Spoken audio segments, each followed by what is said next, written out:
I'm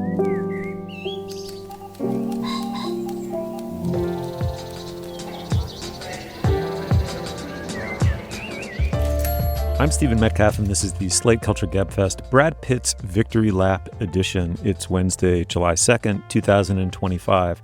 On today's show, F1 stands for Formula One. Cargo Vroom Vroom is about my level of understanding here, just stipulated. It's also the title of the new Brad Pitt blockbuster. Technically, it's Formula One, the movie, in which he plays Sonny Hayes, who, though ancient by the standards of the sport, returns to competition. It also stars Javier Bardem and Carrie Condon and Damson Idris. And then Taskmaster is what's called in Britain a panel show, maybe here as well. I think it's more common there. In this instance, a group of celebrities participate in a series of wildly silly competitive tasks. Then, to much hilarity, they discuss. This particular show is in its 19th iteration, its 19th series. It's having a moment. And we'll be joined by Daisy Rosario, who, in addition to being a super fan of Taskmaster, is a senior supervising producer at Slate. And finally, the New York Times has its list of 100 best movies of the 21st century. We bring our quibbles, outrages, and hosannas to bear upon it, as well, of course, as our own lists. And I'm delighted to say Dana, who is not on the show this week, will be joining us for that segment. But first, before we make a show, let me introduce Sam Adams, Slate writer and editor, who is in the studio today. Hey, Sam. Hello. Vroom, vroom to you, Stephen. Yeah, vroom, vroom. Delightful to be face-to-face with you here. And then, of course, Julia Turner is a fellow at the Annenberg School of Journalism at the University of Southern California. Julia, hey. Hello, hello. Let's make a show. This is the way it feels to move through summer in Lululemon.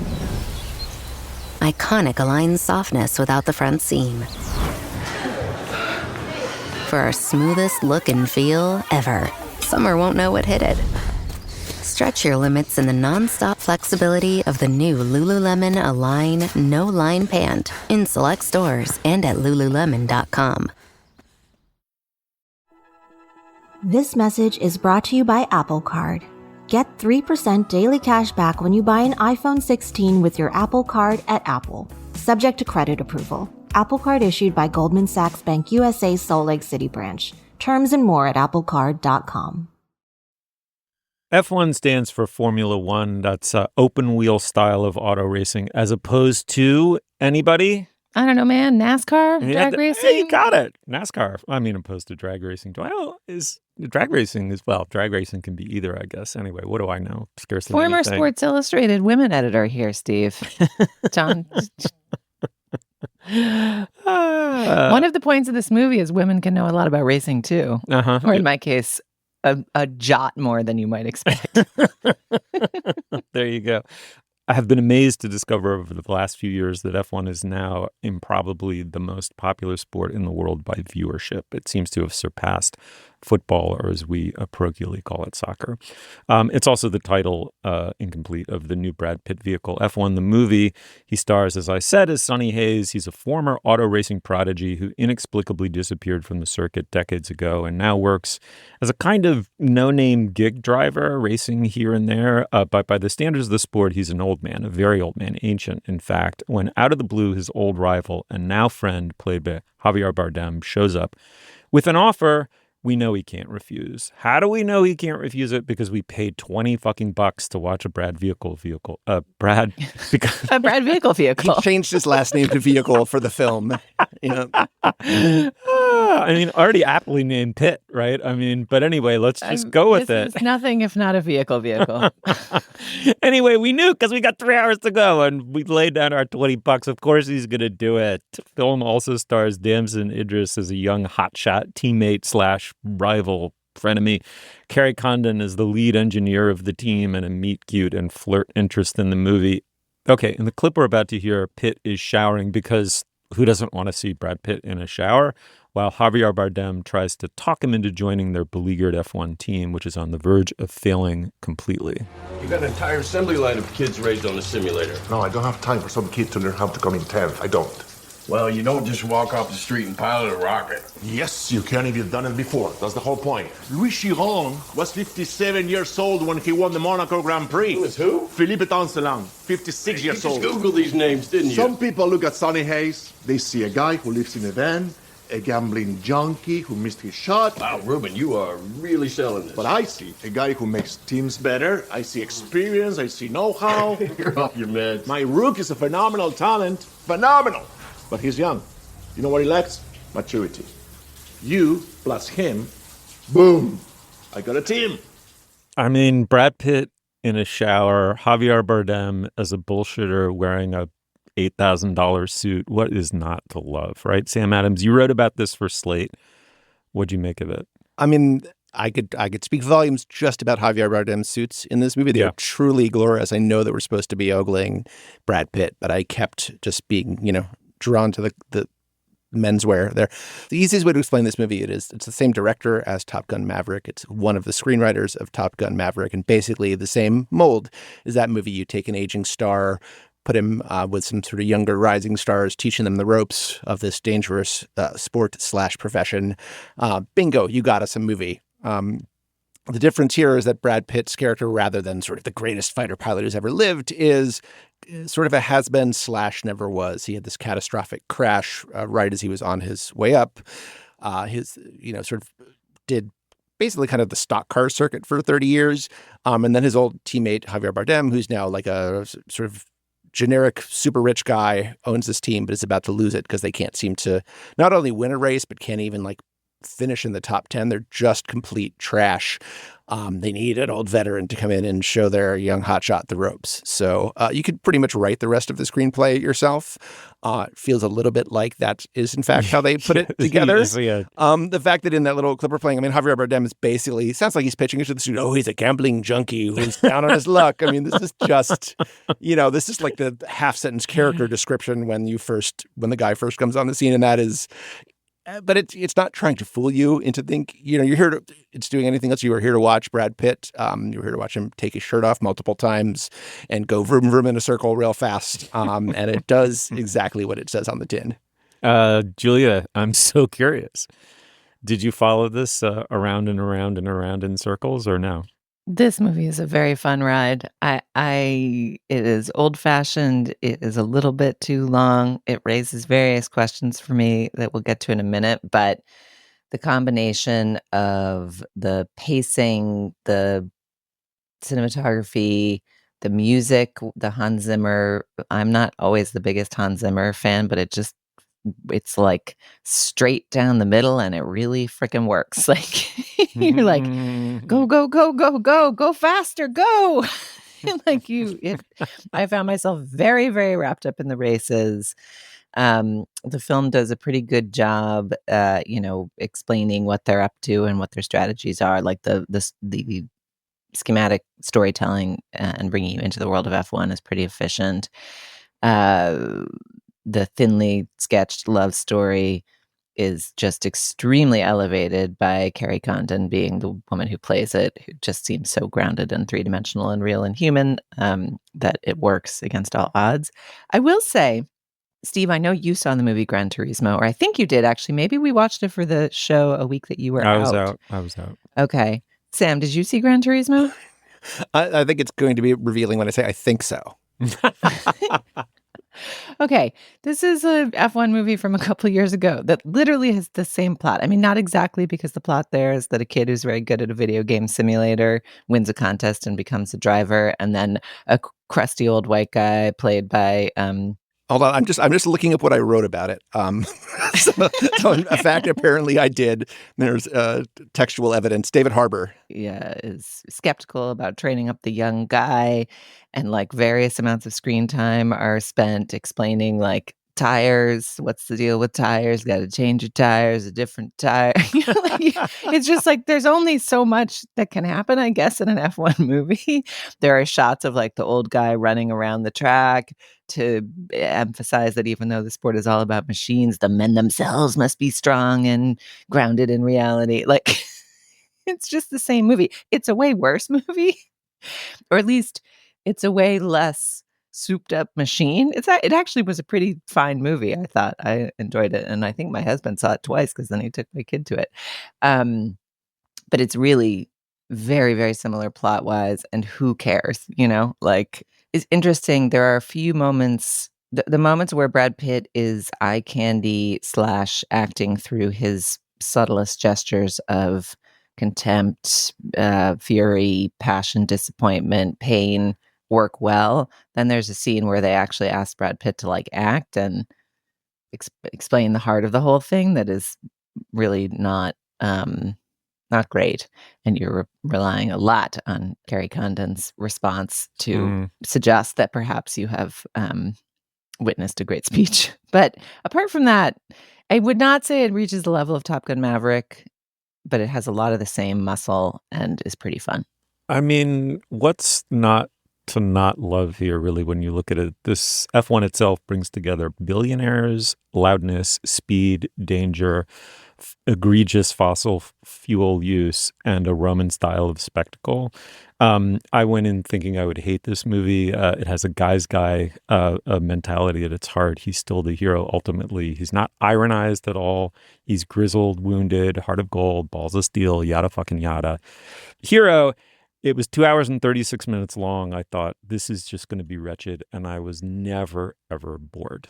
I was really never bored. And the truth is the racing sequences are relatively thrilling and perfectly executed. And a lot of the movie is about the curiosities of a team that has many, many specialized parts, even though at the center of it is this old-fashioned hero. You have, all kinds of science considerations, scientific and engineering challenges. And you have obviously a billionaire money bags. And there's a kind of semi-interesting B-plot about a nefarious plutocrat board member who's actually kind of in a weird way, like nicely drawn. I wouldn't say subtly drawn, but funnily enough, the type isn't subtle. So it kind of worked for me. And it occurred to me, Sam, that it's not the worst analogy for making a blockbuster in 2025. Like, they're all working to shave tenths of a second, hundredths of a second off of the lap time, off of a device that is substantially unchanged in its essence for 100 years, going around a track that everyone knows every freaking inch of. And so you have to just work harder and harder and harder to find some tiny little nuance that'll give you an advantage. It seems like they kind of did that here. It's like so fucking familiar. This thing's just going to go whipping around that freaking track and bring you to a place you knew you were going to get to. Well, and you're going to end up right back where you started. Right where you started. Yeah. And funnily enough, they get you there with a kind of frisson or some kind of, something. I mean, it is quite literally a movie about reinventing the wheel. As someone who is like you, if I may speak for you, a complete F1 ignoramus. Way more talk about tires in this movie than I was expecting. And my one recommendation would be I saw it in IMAX. It was very big and loud, and that was very satisfying. But it also sort of drowned out, at least to my middle-aged ears, the sort of the brief snatches of explanatory dialogue that people like shout. Hard tire, go hard tire. Yep. No, put them on slicks. Yeah. And like some of that stuff got kind of drowned out by the vroom vroom. So I was just like, I think he's winning now. I think I understand what they're doing. So a little of that exposition got drowned out. But it's Joseph Kosinski is working again with Claudio Miranda, who is his cinematographer on Maverick and a bunch of other movies, and they really find an inventive and engaging and new feeling way to shoot these races. They have tiny little cameras inside the car. There's one shot, one angle they use a lot where when Brad Pitt turns the car to the right, I think his fist kind of goes right into the lens and basically like blocks out his face, which is something you traditionally don't want to do with Brad Pitt's face. But it really, gives you the sense of like just kind of gripping the hood, like looking right in the steering wheel as he's going around these curves. And it makes it really exciting in a way that I think they've done some of this in the actual races, other sort of real life Formula One races as well. But it does, it does really give you a sense of kind of being there in a very visceral, thrilling way, even if you know next to nothing about the sport. They really managed to convey the speed and danger in a really visceral way that's very impressive. In terms of what story this is telling about the old man and the young man and teamwork and ego and whatever, there's not so much there here. Like, it felt like it was just enough for everybody to get a couple acting moments. I don't know, but it could have had a little more heft, I thought. But I enjoyed it for sure. couple quick things before we go. The first is I thought Carrie Condon was transcendently fun in this movie. She's terrific. Julia's absolutely right. She bears an enormous load at moments acting across from Pitt. And then the second thing I would just ask listeners to email in if they know whether the depictions of the racing are authentic. If you know the sport, in the movie, he uses a ton of like foxy old man guile in order to do things that skirt the legal limit. And some of them seem wildly improbable to me. And then finally, one thing, Sam, we should mention is a huge hit. And it's a huge hit for Apple. It's going to be their biggest, I believe, theatrical release movie. They're shaping up to be. Yeah, it's a huge hit for Apple, which did put some substantial portion of a budget that's been reported anywhere from 200 to 300 million. So it's very expensive, but it's made almost 150 million in its opening weekend. So yeah, it is off to be their biggest hit by far. It's probably going to be Brad Pitt's biggest hit in possibly 20 years. I mean, he's done a lot of sort of medium-sized things, but he hasn't had like a giant, blockbuster since I think like Troy in 2013. That sort of, algorithmic feeling is a little bit what we might expect from a streamer, but it is also like delivering on that classic movie stuff in a way that is, I think far more satisfying than your average sort of just put together from spare parts blockbuster. All right, it'll be. I mean, my prediction is this thing makes $1 billion global, but we'll see. We'll see how it shapes up. The sport has such a huge fan base, and off we go.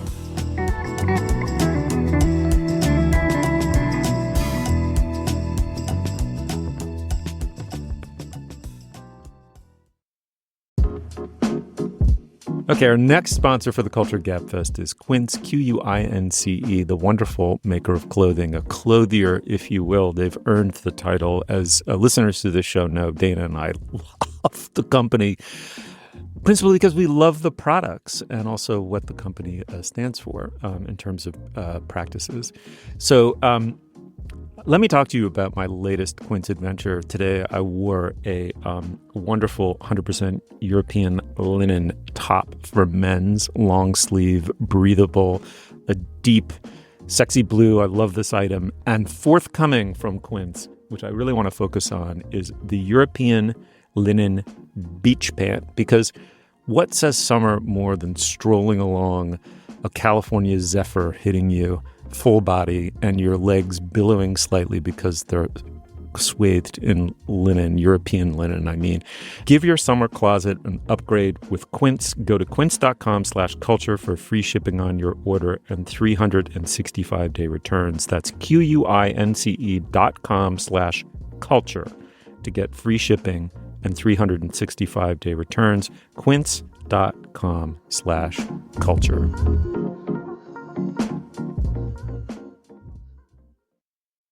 All right, now is the moment in the podcast where we discuss business. Today, I'm here to tell you that some of you have a problem with deadlines. I love the sheer number of summer strut suggestions coming over the transom after June 30th, but I love the enthusiasm and they'll be contemplated in one way or another. But unfortunately, we do have to close the bidding. So thank you for those. And then, of course, our bonus episode.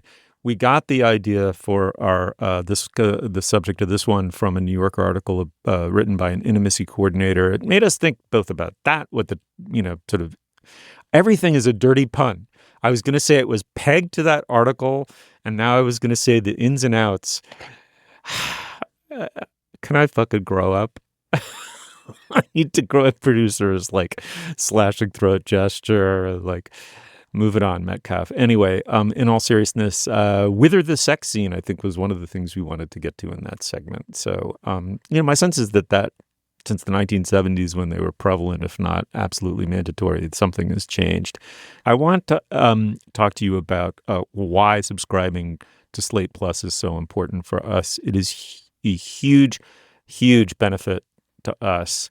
That you do that. It allows us to keep making this show, but all the other great content. You'll never access a paywall once you're a Plus member. You'll get ad-free podcasts from your favorite shows like Slow Burn and the Political Gabfest. I mean it. It's absolutely huge for the entire enterprise, and less in particular for you to do this. We'd love it if you would. So subscribe now on Apple Podcasts by clicking Try Free at the top of the Culture Gabfest page. Of course, you can find it on all of the usual platforms that host podcasts, or visit slate.com slate.com/culture plus to get access wherever you listen. All right. Well, as I said up top, Taskmaster is a panel show. It's a staple of British TV in which a group of 5 known or semi-known celebrities, and I should say there are American versions like The Old Match Game or Wait, Wait, Don't Tell Me on NPR. Anyway, on Taskmaster, 5 comedic personalities complete wildly silly tasks in competition with one another. It's now in its 19th iteration or series. You can watch all of it on YouTube. And after watching even just a couple, it makes sense to you that it started out at the Fringe Festival. It is so deviously, so fiendishly clever. The brainchild of a comedian named Alex Horn, who also co-hosts the show. I should also say the lead host is Greg Davis, spelled Davies, who's a wonderful combination of, I don't know, Hotspur and Falstaff. He's just a crazily wonderful personality, engaging personality. It's a show you have to watch to really get. But let me set up this clip and then maybe discuss it a little bit after. It's a series of challenges involving peas, the humble pea. Let's have a listen. 5 events. This is event number 1.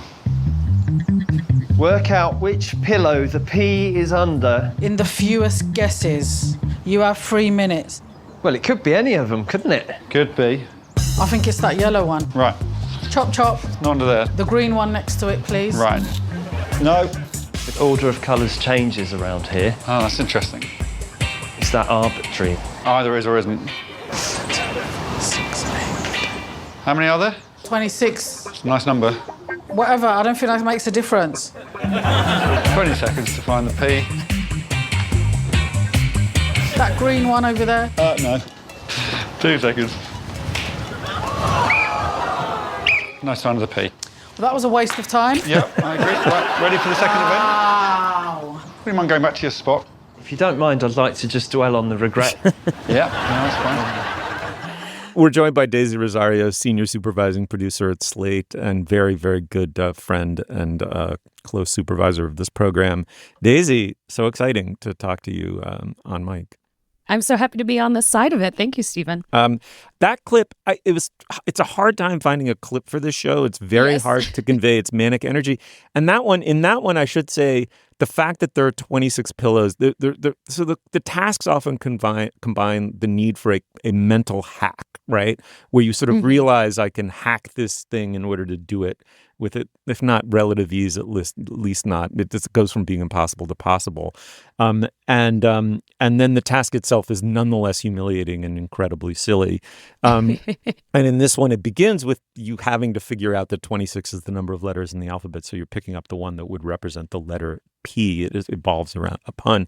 But then it evolves from there, right? Eventually, they're taking catapults and firing like buckshot peas into the faces of these guys. Anyway, talk about the show and what you love about it. I love this show because it is such a strange, and as you were saying, Stephen, like really hard to describe the tasks. Like I think if people hear like, oh, Taskmaster, like what kind of tasks are they doing? It's very hard to explain because they are not tasks that you have any reason to do otherwise at all. I really love this show because I think that it is something that I love creative problem solving. First of all, it's creative problem solving on steroids with people with a range of personalities. The host, Greg Davies, as you mentioned, just such an enjoyable man. Like it's really hard to, I think, not like him if you spend time with his character. And Alex Horn, who created the show and acts as the assistant on the show, and he thinks up the tasks. Like there is such a mischievousness to everything, but it's not mean. Like it can be challenging, but it's not cruel. And I like that overall, like you can be really strong in one area, but that's not necessarily going to help you do well on this show. Like you do need to be clever, but just being clever will not be enough. And you could be more physically capable than other people, but that alone, again, will not be enough. Like there's something very humbling about it. And at the same time, I think I find it to be just like really celebratory of how kind of weird and silly we all are, because you cannot always guess how people will respond to the tasks, and that's part of the joy of watching it.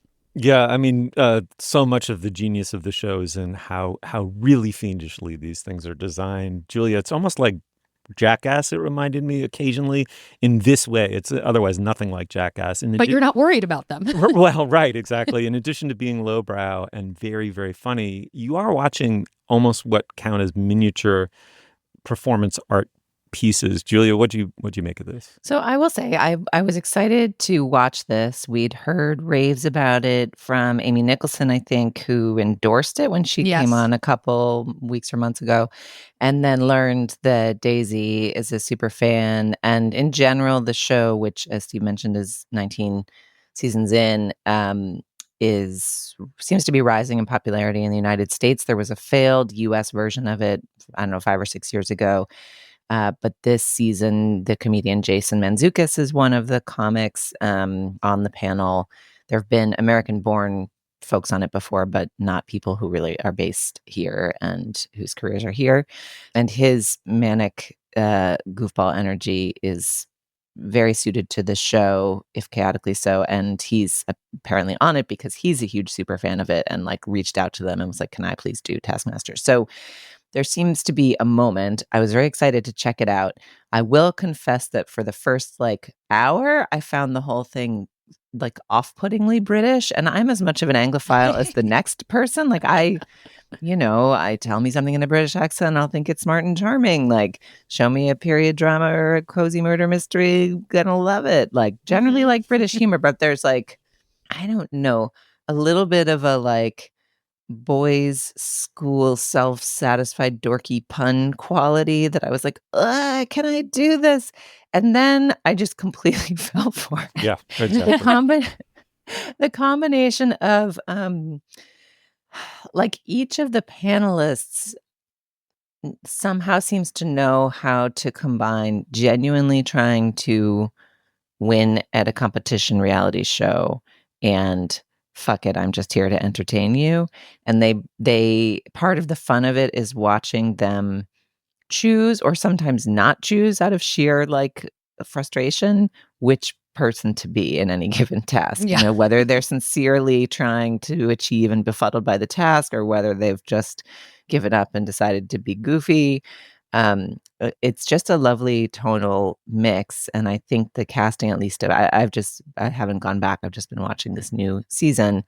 The sort of mix of personalities is quite fun, and I watched a couple on my own, and then watched some with my family, and we were all just rolling around laughing by the time I got to that point of it. It's pretty.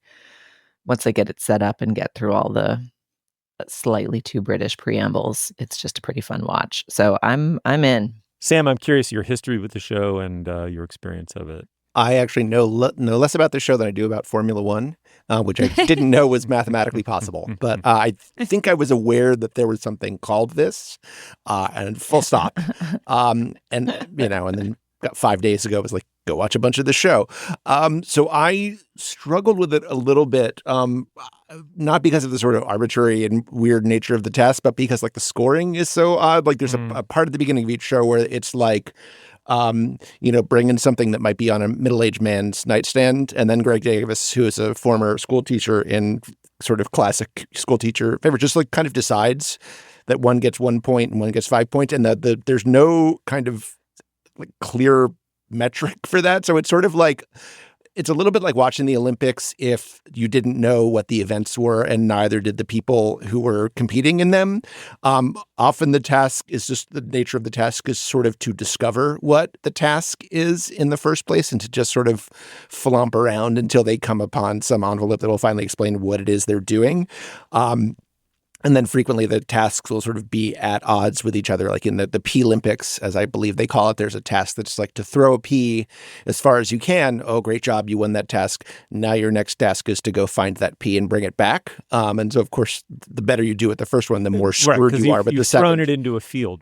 Yes. Yeah, exactly. Yeah. So they really like, pulling those sort of tricks on people. There was an older series that I watched at Daisy's suggestion where, at various points in the episode, people will discover and these are all timed tasks usually, and they will discover some envelope hidden under a desk, which they think is like, oh boy, I found a clue. And then it's like, you must read this letter in its entirety or you will fail the task. And then it's just this incredibly long letter that's supposedly about how great they are and how suited they are to like take over Greg's job, written by Alex, because there's a sort of fake rivalry between them. But it just, takes them like 7 or 8 minutes to read this letter. So it really just completely screws their time on the thing that they're supposed to be doing. So it has a lot of those like booby traps in it. And eventually, like, I sort of keyed into that particular frequency. And now, yes, I am finding it increasingly delightful. Yeah, it sounds like my journey with Taskmaster is very similar to yours and maybe Julia's too, which is that I knew nothing about it going in. I assumed it was going to be like British Bake Off, but for like home tasks or something, right. It's just nothing like that. And at first its Britishness and hilarity slightly overwhelmed me, but by the end of the first episode, certainly by the end of the second one I'd watched, I was totally captivated by it. I will say one thing is, having now sampled the very beginning of the show, which is crazy because it's like Athena out of the head of Zeus. Like episode 1, season 1 is just absolutely up to speed with all of the other ones that I've seen. It was developed over years, I think, beginning as a fringe festival skit or whatever, or stunt. A live show, yeah. That's live show. And what I love about it is, and Daisy, like the mischief, and I ended up loving it. I mean, I adored it. It's like one of the few things that has transported me completely beyond the horror of the present moment. Yes. It's a real escapist. It's so snackable, and there's so many of them. And the couple things I would say is that that each season there's a different panel of 5 comedians. The constant are the 2 hosts, and over time you get this set of the rapport between the 5 panelists really deepens and becomes they're each obviously sort of playing a version of themselves in some way, but they you begin to see their tics and their tendencies and what they're good at and what they're bad at, and the rapport gets to be extraordinary and very, very, very funny. The other thing I would say is that of the seasons that I've sampled, 19th strikes me as maybe relatively weaker. I've watched parts of the first, 7th, and 8th. Daisy, I'm curious. Jason Mantzoukas is one of very, very, very few Americans who've been on the show. Is that right? Maybe he's the second?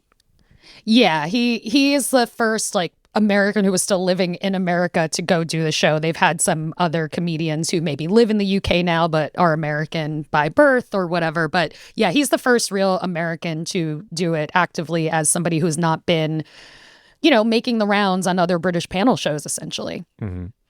How do you think he's doing? I'm a big Jason Mantzoukas fan. I guess I should probably lead with that, besides the fact that he's known for doing really strange kind of guest roles often on TV shows like Brooklyn Nine-Nine and various other things. He's got this manic energy that's very notable.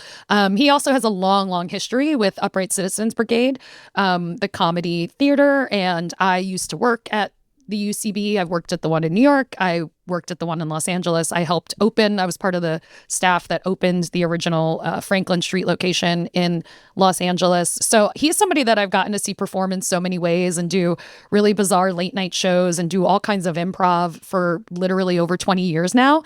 And I feel like, they sent the right American to start. But at the same time, I agree with you, Steve. I actually don't think that this current series is like not the best in for new people, actually. No. I do think that the inherent Britishness of it is an understandable bump for some people. And I have to admit, like, my best friend is British. I was there twice in the last 6 weeks. The first time I watched the show was like at her home with her husband. And so I do have a little bit more of a, not tolerance, but I'm just a little bit more used to spending time in that world. But when people express an interest in the show, or if they tell me that they need something fun and light, because for me as well, Steve, this is one of the few things that genuinely distracts my brain and I think just makes me belly laugh at human beings in a way that I really need right now. I usually do tell people to start with a different series. I have some other ones that I recommend that are themselves not necessarily the strongest overall series, but I do think make for maybe an easier in for a new viewer. Yeah, what are those? Can you say quickly? One of them I would say is Series 8, which again is not like hugely beloved by the fandom, if you will, but I do think they start with a good mix of tasks that are a little more straightforward, that make it easier to get to understand what the structure of the show is if you are taking all of it in for the first time.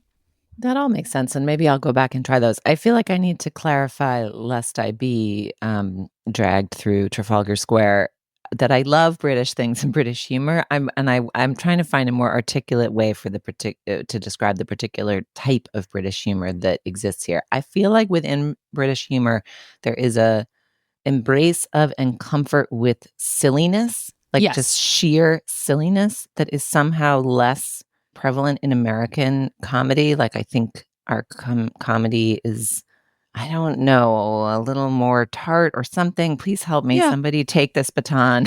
I know what you mean. I mean, well, Jason Mantzoukas did an interview where, he's done a lot of interviews promoting the show. And one of the questions was like, why do you think this didn't work in America? And he said, and I agree with this point, that he was like, I think we'd be too competitive. Like, I think that we would take it too seriously. Right. And so I think both them already having this culture of chat shows where the job is to show up and be fun. Like, we have a lot of talk shows that make use of comedians, but we don't really have this structure to the level that they do it in the UK. And then, there is like just this actual commitment to like real silliness and lightness that I would say you only see bits of here in the US. Like Conan O'Brien's probably one of the only people that I would say really tries to currently carry that torch, right? And what do we even mean by current if we're talking about Conan? So I think that all makes sense. And I'll also say, like, you are genuinely being dropped into kind of a British cultural shorthand that might not make as much sense, and not in a bad way at all. If you can get over that, it is just really fun. And that, what I think is great as a viewer, is what is also necessary for the performers on the show, is that you just kind of got to give into it. You got to give into it, but you're in good hands. Yeah, you're in wonderful hands. All right. Well, the show is Taskmasters. It's on YouTube. It's in series 19. Maybe don't start there, but start somewhere and you'll end up watching all of it. I'm confident.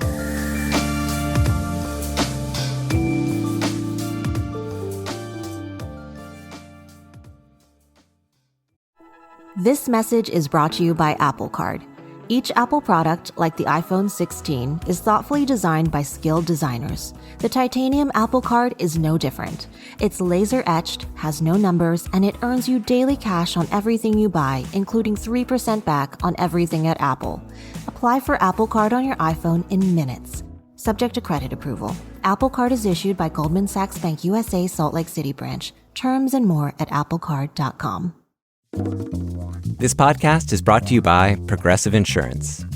Do you ever find yourself playing the budgeting game, shifting a little money here, a little there, just hoping it all works out?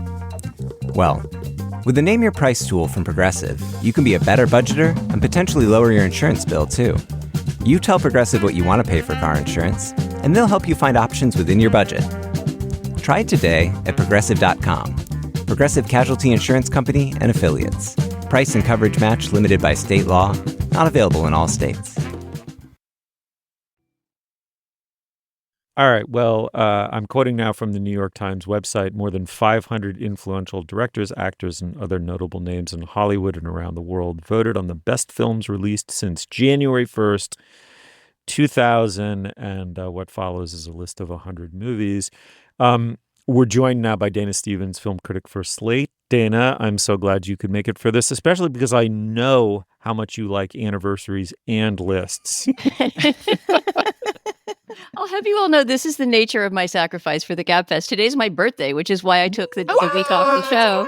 Happy birthday, Dana. But I had to be in on this conversation about the 100 greatest movies of the 20th century. I didn't want to be left out of it. So yeah, I'm tagging along. I love Toto in the background yapping in celebration of your birthday announcement. Very, very cinematic. I love it. What movie is your dog trying to advocate for? Is it Best or Don't Forget Lassie? Let's do this. Dana Stevens, I don't know. What do you make of the list? I mean, I want to confer with Sam, my fellow film critic on here, about the methodology of the list, because it seems to me like the way this list was put together is not unlike the way we sometimes vote, Sam, for, Film Critics Circle Awards at the end of the year, where some of the things that made it onto the list are less passionately beloved by lots of people than like everyone agrees they're pretty good. And the thing that disappointed me, I think, most scanning this list, while it has tons and tons of great movies on it, including many that I would consider some of the best of the century, is that I'd seen every single movie on it, which I guess for a film critic is not that unusual, but I would love it if there were a list that had a little more edge and maybe brought me some new titles I hadn't heard of. And I wonder if you all felt that too. Right. I went down and checked the little boxes for things I've seen just to see. And I have only seen 99 of them. So I offer my apologies to all fans of the movie Fish Tank. What it's the Andrea Arnold movie Fish Tank. I have seen literally every other movie she's ever made and some of her short films, but I just missed that one. I was sick that 15 years or whatever. I don't know. But yes, so that's the one. That is the one I haven't seen. But yes, so it is. I mean, I've participated in polls. I've voted for awards with you, Dana. I've written about polls. I mean, I think like polls produce conventional wisdom that is sort of definitionally what they do. So you can only get so mad at them for doing that, and they just offer that kind of snapshot. But yeah, I mean, it is. I don't know that I would have predicted necessarily that like Parasite would have been the number one movie. But that's a sort of a interesting result, and not a what result. I mean, when it won the Oscar, that was a what. This is a just okay, yeah. So I guess that's everybody's favorite movie now. So they tell you what they tell you, and there's sort of interesting in that respect. But what I'm glad that they put some, if not all, of the balance up there. And what always interests me is like the movies that no one else voted for, like that the outliers are always where my interest goes. Like, well, that's why the fun thing on the Times list is to click through to the individual contributors' polls, which I will note as a critic with some miffedness. It doesn't include any critics. I think they deliberately tried to poll people that are in the industry that are not critics. So it's actors, screenwriters, directors. And a lot of them have really edgy, odd individual polls. But maybe that is partly why, you had to just sort of pull the few things that they all agreed on. So you get things like The Social Network ranking really, really high on the list, which that's a very good movie. I've seen it many times. It's actually one of my comfort movies. But it doesn't, to me, seem like an important or groundbreaking movie of the 21st century. I don't know. Did you all have any like that? I found myself surprised by how engaged and interested I was in this project. And I agree that the resulting list is both worthy and a bit dull. As a non-film critic on the call, but someone who's been professionally watching movies for this show for the last 16 years, I hit 69. So way fewer than you guys. Steve, I'm curious if you did that tally and got a number. But just the rollout was fun. I mean, the Times did this same rollout with books last year, right? The top books. And to me, that was interesting, but I have no pretense to have read all the important books of the 21st century. My book reading is not very focused on new books.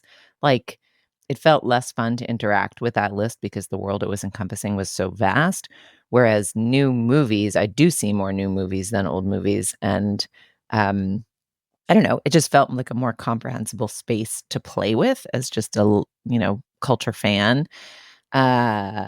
And I, got so engaged that I had a lot of fun the night before the top 20 came out when you knew the 80. It was like very fun to kind of cook up a list of what you thought the top 20 would be.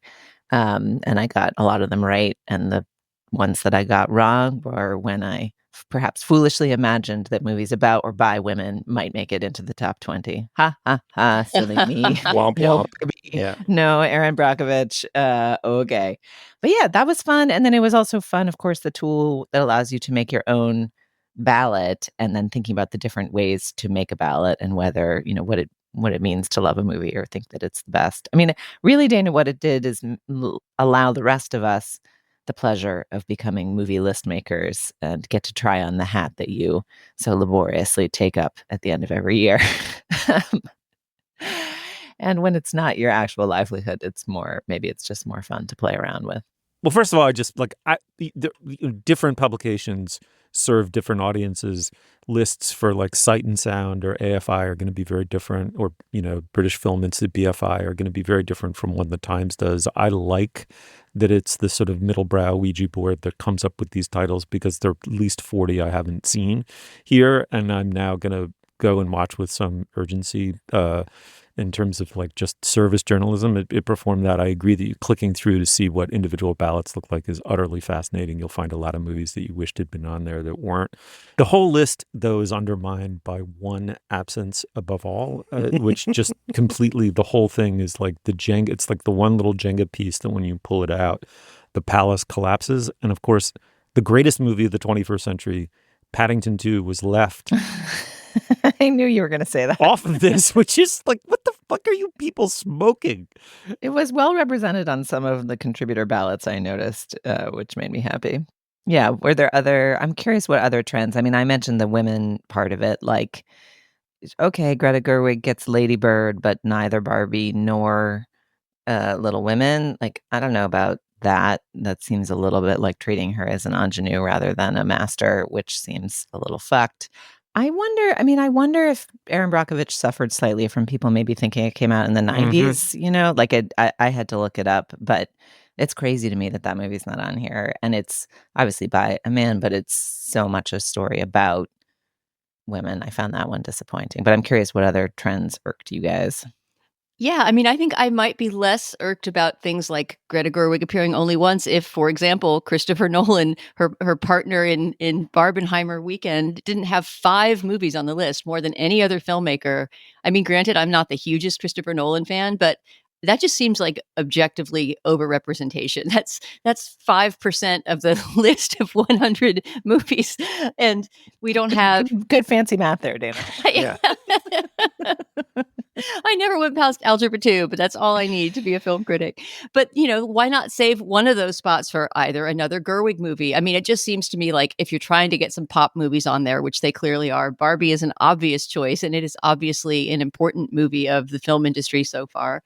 But what about things like another Lynn Ramsey film, Morgan Caller, could be on there. Lucretia Martel's The Holy Girl. I mean, I'm naming movies directed by women to fill that spot because there's a shortage of those, but just some kind of more oddball picks that people might not have heard of. The idea that every epic of Christopher Nolan's career needs to be represented just has this, I don't know, so like self-seriousness about it that got on my nerves. Yeah, I mean, Nolan sort of, you know, is the perfect sort of overrepresented filmmaker for a list like that. And then he's someone who makes, you know, movies that like, you know, have a lot of actors in them and they're big Hollywood movies and they make a lot of money, but they're also sort of like very both important and very clearly sort of self-important, like they announce their importance in a certain way. And I think that really, you know, and I would say that, you know, for Paul Thomas Anderson too, whose movies I you know, probably like more than Nolan's, but, you know, a movie like The Master or There Will Be Blood, like these are movies that are telling you how important they are the whole time. And, or, you know, as a huge Coen Brothers fan, you know, No Country for Old Men is also another one that it's just like really announces its importance in a kind of weighty Godfather-like way. And the sort of attraction of that kind of movie really becomes apparent when you are, you know, you're asking people to pick 10 movies, and unless you're going to sit there and numerically rank 2,000 movies that you've seen from the last, you know, 25 years if you're in the industry, which is nobody's going to do that. You're going to start off. I mean, this is how I made my list, is I just like, what movie needs to be in there? And like there were 6 or 7 movies that were just like, okay, they need to be in there. And I'm not going to mathematically arrange them to say that like, you know, 6 is better than this much better than 7. But it's just like, well, if I'm making any list, like those are the ones that have to be on there. And then you fill in the rest. And I think, you know, a movie like Oppenheimer or There Will Be Blood just exudes that, Right. That aura. And we can, a lot of things that are, you know, we don't even need to mention, but are very obvious go into that aura. Big director energy. Yeah, and movies about important men doing important things. Yes, those are the important movies that need to be on here. And there are, you know, a bunch of, you know, like Superbad's on here and Bridesmaids is on there. Like it's not all just sort of weighty, you know, self-serious movies, but of course it's going to end up with a preponderance of those. Sam, give a couple titles that you would have had on here that weren't. Well, you know, my list, which has, I think, 6 or 7 movies out of the top 100, you know, one of mine that just, again, feels like it needs to be on the list is The Death of Stalin, the Armando Iannucci movie. I sort of came up with this idea a couple years ago, and I think it was 2023, when I was kind of trying to like, you know, winnow down my top 10 list, and I had like 14 movies and I just couldn't figure out how to get it down to 10. And I was like, okay, well, stop thinking about like what's, you know, best or important, and just like, what's the movie that's like, I think about all the time, that's like really stuck with me. And I think about The Death of Stalin probably like certainly once a month, if not once a week, more so as we are kind of reliving that movie in real time now. But it's just it's an incredibly funny comedy, an incredibly sharp satire, an incredibly dark, bleak look at sort of what happens when a like totalitarian government falls apart. And I just find that really resonant in a way that movies that I might even think, necessarily are better haven't stuck with me. So that was one for me. Yeah, Sam, I think my equivalent of that, and I scrolled the list over and over, the top 100, thinking surely this has to be in here, but it's not, is 4 months, 3 weeks, and 2 days, the Romanian film from 2007, directed by Cristian Mungiu, which the idea that there's not a representative of the Romanian new wave, which was has been such a huge part, I think, of 21st century cinema, and that's kind of one of the crown jewels of that movement, was really, really surprising to me. And again, I mean, talking about moving into an era where a movie becomes more and more relevant, even if it's about the past. This is a movie about abortion and the difficulty of getting an abortion under the Ceausescu regime in Romania. I believe it's set in the 1980s. And yet it feels just absolutely relevant. It is also just cinematically, I think, beautifully made and conceived.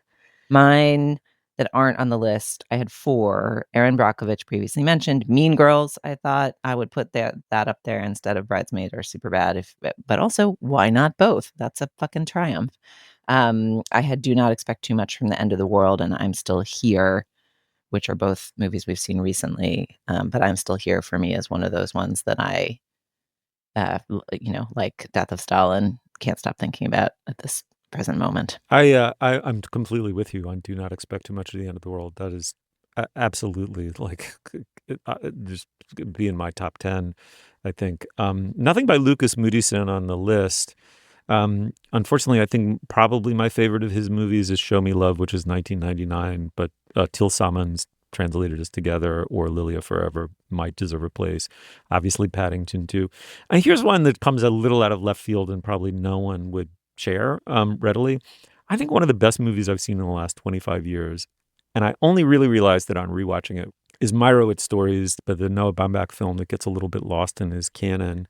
But that's a wonderful movie that holds up in totally unexpected ways. It's utterly fucking heartbreaking. Dustin Hoffman is extraordinary in it.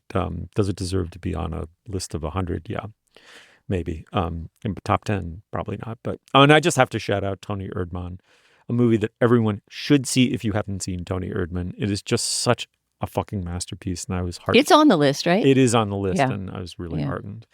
We got to wrap it there. We could talk forever. We will post a bunch of stuff. On the show page, we're going to list our top 10 or 12, and we'd love to hear your own lists and what egregious oversights. Dana, before we lose you, will you, you're here for the third segment. It's staring us in the face. Can you stick around and endorse?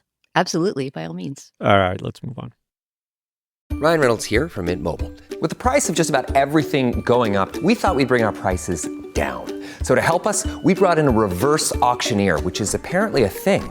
Mint Mobile Unlimited Premium Wireless. How to get 30, 30, bit to get 30, bit to get 20, 20, 20, bit to get 20, 20, bit to get 15, 15, 15, 15, just $15 a month? Sold! Give it a try at mintmobile.com/switch. Upfront payment of $45 for 3-month plan, equivalent to $15 per month required. New customer offer for first 3 months only. Speed slow after 35 gigabytes if network's busy. Taxes and fees extra. See mintmobile.com. If you went on a road trip and you didn't stop for a Big Mac or drop a crispy fry between the car seats or use your McDonald's bag as a placemat, then that wasn't a road trip. It was just a really long drive. Ba-da-ba-ba-ba. At participating McDonald's. All right, now is the moment in our podcast when we endorse. Sam, let's start with you. What do you got? Well, on the premise that food is culture, I'm going to endorse pastis. I went to the Cannes Film Festival for the first time 4 years ago after things sort of started up after the pandemic. That was sort of a little gift to myself. And I came back from the south of France with 2 things: a renewed love of the art of cinema and a determination to drink more pastis, or really any at that point. For those who don't know, it's sort of an anise-flavored alcoholic beverage that you dilute with water and chill with ice to your various specifications. There's a wide range of opinion on the internet, of course, about how to do that. But it's just it's a lovely thing to like sit outside with or inside with on a hot day, sip slowly, let it get ever weaker as the ice melts so that you don't, feel it too much.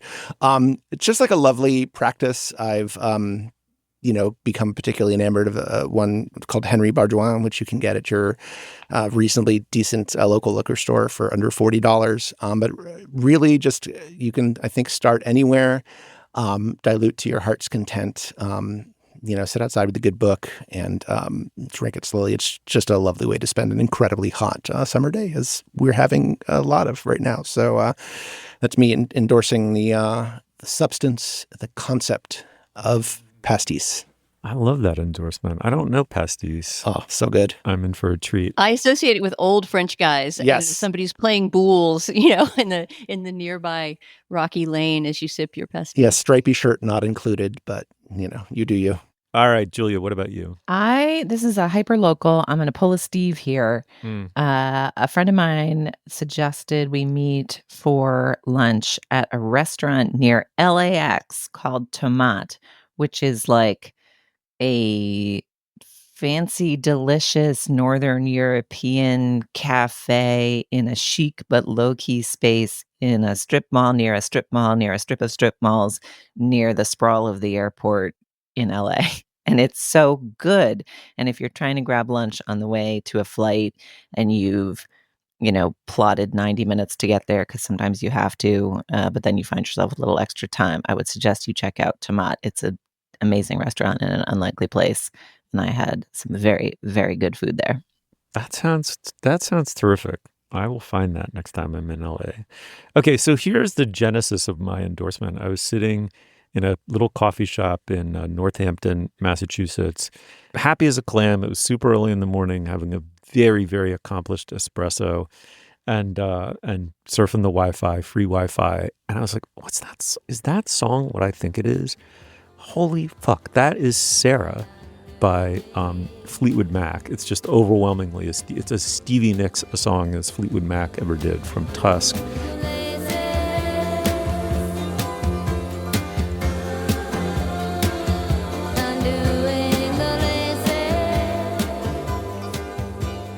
I was like, I never realized I fucking love this song. If you had asked me, I would have said, I love nothing about that song.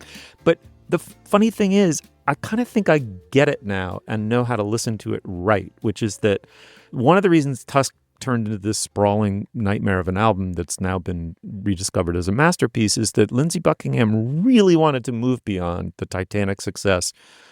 Not the success itself, but the sound of Rumors that it had, achieved such a Titanic success for the band. He really wanted to grow, and he was actually really listening to what was going on in New York City at the time. And that's pretty early. It's like the Talking Heads might be on some radio programs, but it's not like they were the band they were to become in the next 2-3 years. He was quite moved by the Heads. And in fact, a lot of that kind of frenetic thing that he's doing on Tusk is influenced by David Byrne.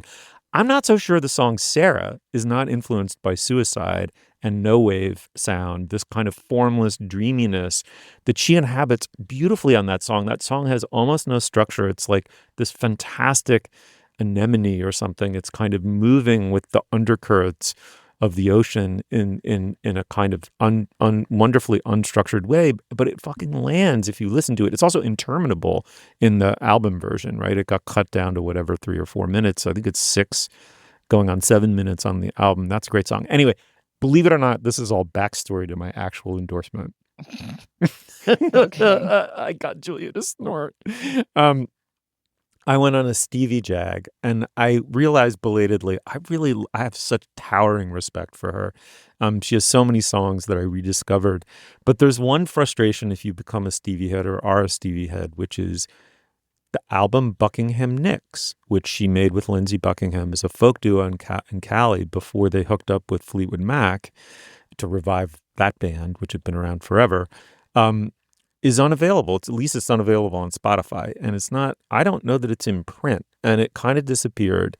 Well, 2 singers I really admire, Adam Bird and Madison Cunningham, have made an album called Cunningham Bird, which covers that entire otherwise unavailable Buckingham Nicks album from beginning to end. And it is so good. The songwriting is so strong. They're both wonderful singers. Their harmonies are terrific. You could start with a cut that did make it on a Fleetwood Mac song, Crystal. And oh, I have changed.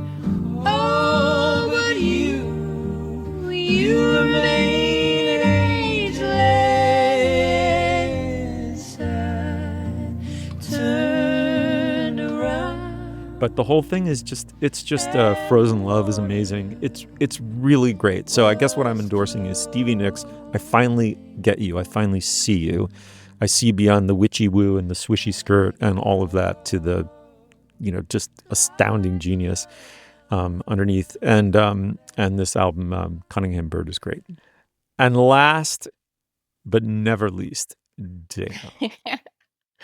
All right. Well, for my birthday endorsement, I'm going to go full me. As people who've been listening for a while know, I've been on a slowly unfolding Shakespeare jag, which includes reading a lot of books about him. And in that process, discovering for the first time or rediscovering plays of his that I had maybe never seen or never read or not seen in a very long time. And one thing that I have sort of come to think after reading a few things about his late career is that As You Like It is one of Shakespeare's great comedies. It certainly has one of his best roles for what would now be a female actress, Rosalind.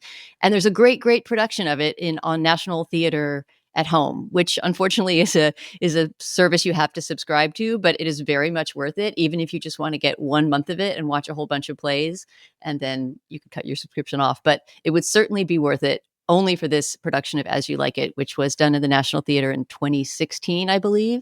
And Steve, you'd be excited to know that Patsy Farron, who I think you saw on Broadway in Streetcar just recently, right? Yeah. You loved her? Oh, she's in it. Yeah, she's not magnificent. Rosalind. She's Celia, the sort of second female lead. But she's in it. She's fantastic. The woman who plays Rosalind, Rosalie Craig, is great. It's directed by a woman, Polly Findlay, who also has a funny sort of cameo in the show itself.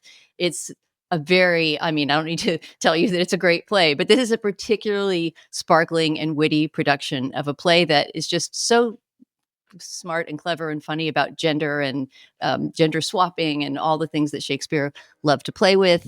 And yeah, if you haven't seen As You Like It ever performed or haven't seen it in a while, this is a great one to start with, I think. It's on National Theater Live, and we'll put a link to it on the show page. Oh, that is marvelous. All right, Sam, thank you so much for joining us. Thank you so much. So fun in person. Julia, thank you. Thank you, Steve. And Dana, always a pleasure, of course. It was. Thanks for having me. Happy birthday, Dee. Oh, happy Thanks birthday. so much. You will find links to some of the things we talked about today at our show page. That's slate.com/culturefest. And you can email us at culturefest@slate.com. The introductory music to the show is by the composer Nicholas Bertel. Our production assistant is Daniel Hirsch. Our producer is Benjamin Frisch. For Sam Adams, Dana Stevens, and Julia Turner, and Daisy Rosario, I'm Stephen Metcalf. Thank you so much for joining us. We'll see you soon.